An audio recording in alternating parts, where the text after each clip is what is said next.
Picture this. It's your first day of school or work. You look around for a friend in this new place. You see someone who seems interesting, so you make eye contact. You introduce yourself, and it goes well.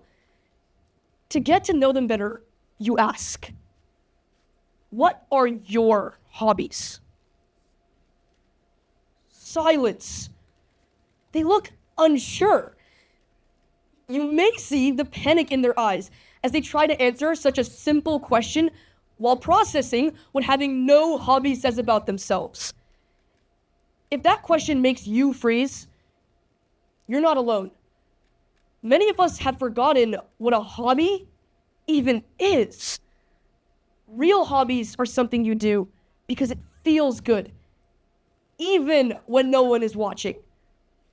Real hobbies build patience and confidence. Fake ones leave you tired, oddly empty, and in my case a few years ago, bloodied and crying on the pavement. So, how did we get here? In the 1930s, the economist John Maynard Keynes predicted that by 2030, we'd only work 15 hours a week. He pictured a future full of free time. He was wrong, but only because he didn't envision what seemed to be the easy part: filling our free time with fun and meaningful experiences. Granted, a successful hobby from 100 years ago was walking around a lake and not getting pneumonia.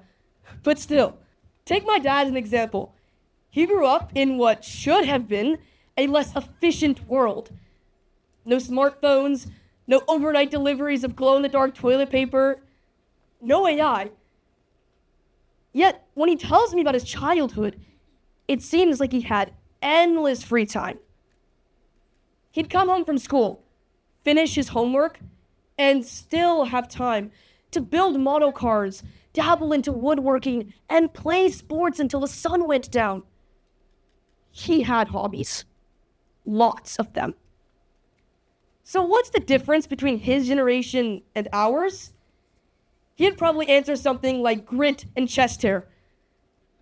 We still have homework, extracurriculars, and passion projects, but it's all viewed through the lens of helping us in the future, not learning or enjoying life in the moment.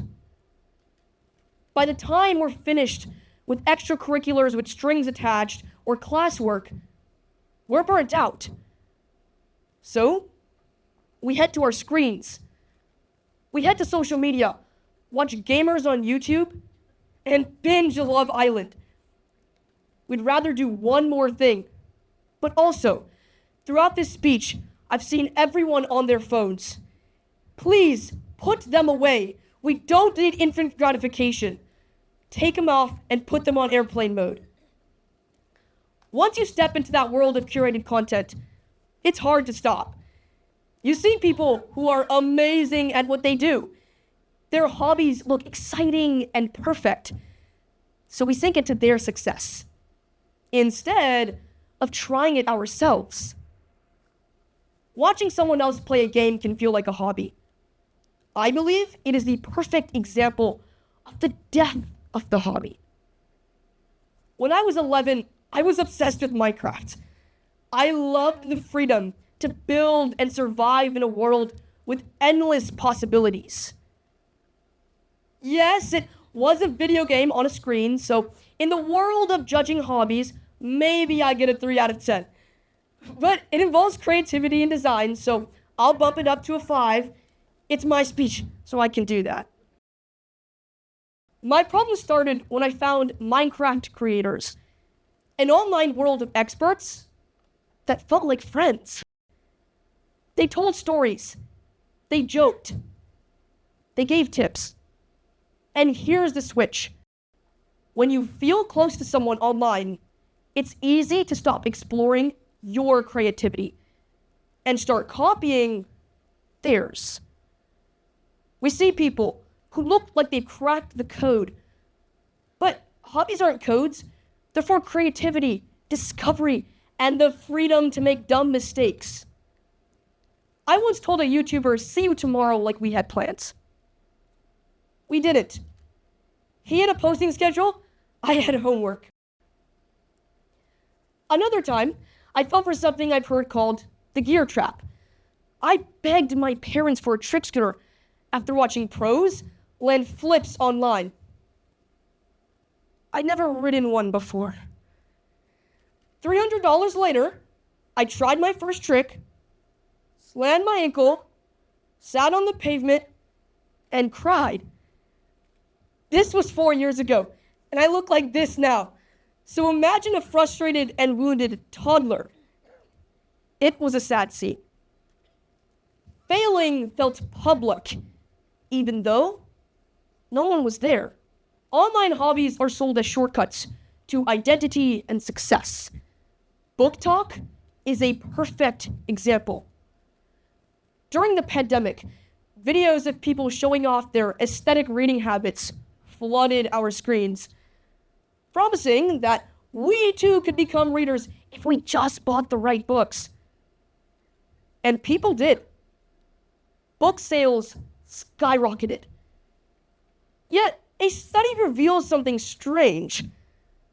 While actual book sales went up, reading rates went down. Buying the book felt like progress. Reading it still took effort. Can I have a show of hands of people who've bought expensive gear and didn't stick to their hobbies? And keep your hands up if that hobby was cooler than trick scootering. It's okay, I've come to terms with it. This isn't just a kid problem.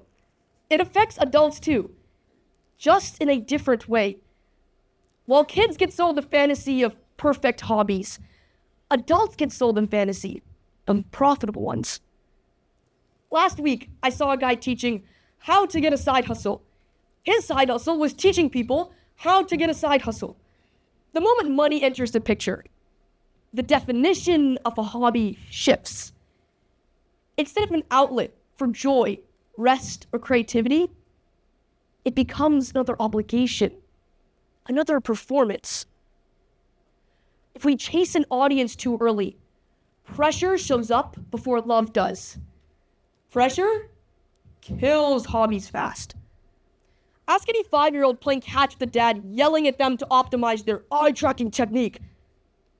Yeah, not the best time. So how do we fix this? We reclaim hobbies as private and personal.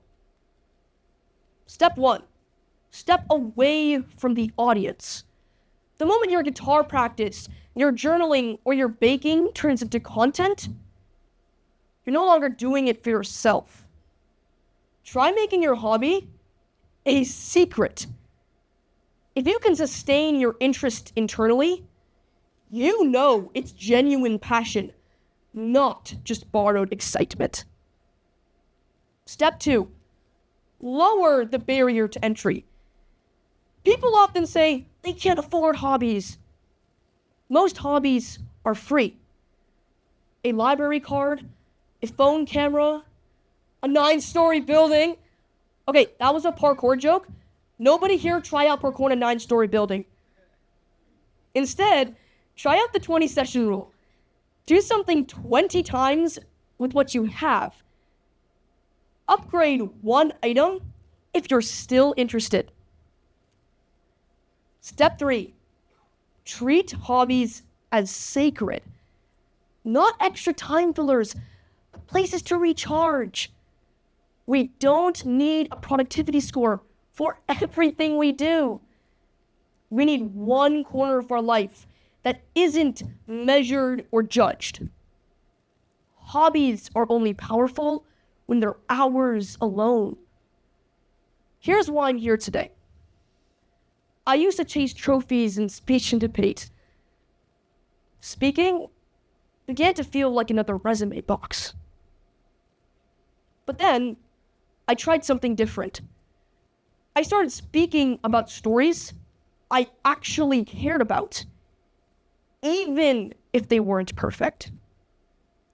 speaking began to feel fun again. That's why I'm here today. Because I like this. Sharing an idea with you is a hobby to me. If there's one thing I leave you with today, it's this. Hobbies are only alive when we enjoy them. Thank you.